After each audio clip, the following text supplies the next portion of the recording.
अस्सलाम वालेकुम दोस्तों, अज तुहाडे वास्ते दो बकरियां लेंदी कन्फर्म गब्बन माशाल्लाह। वीडियो नूं फरमाइश करदे ने कि फौजी भाई चंगे कद वाली बकरियां लो जनाब।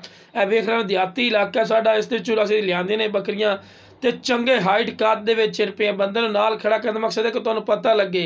एनूं आखदे ने वड्डे कद वालियां माशाल्लाह बकरियां डबल हड्डी दे विच। ते वेखो ना चंगे दुध वाले बजुर्ग आंदे ने कि जेह्ड़े ना इहदा 4 किलो दुध है फस्ट टाइम दा, इसदा इतना हवाना छड्डा है 4 किलो दुध इहदा माशाल्लाह एक टाइम दा है। ते हाइट कद दी माशाल्लाह चेक करो, बजुर्ग नाल खलोतन ते हाइट कद तुहानूं पता लग रही है कि कितने क हाइट कद दी है माशाल्लाह बकरी।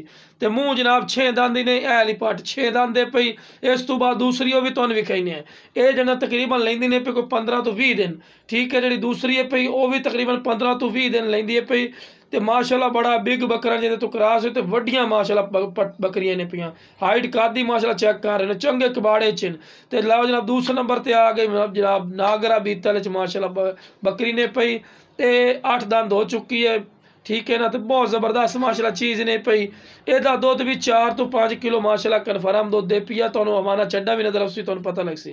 ते वेखो ना बिल्कुल तोते वाली घर फेस इस ते बहुत ज़बरदस्त क्वालिटी वाली माशाल्लाह बकरी ने पई और चंगे हाइट कद दे च। एवं पे हवाना चड्डा ही तुहानूं विखा रहे हैं कि तुहानूं पता लगे कि माशाल्लाह चंगा हवाना चड्डा है पे, चंगे दुध वाली माशाल्लाह बकरी बनसी। ठीक है ना, बन सिक्की है पे इंशाल्लाह 100%। तो यह भी तकरीबन 15 तो 20 दिन लेंदे। जेड़ा भाई चाहिए स्क्रीन ते नंबर चलता पे रब्ता कर ले।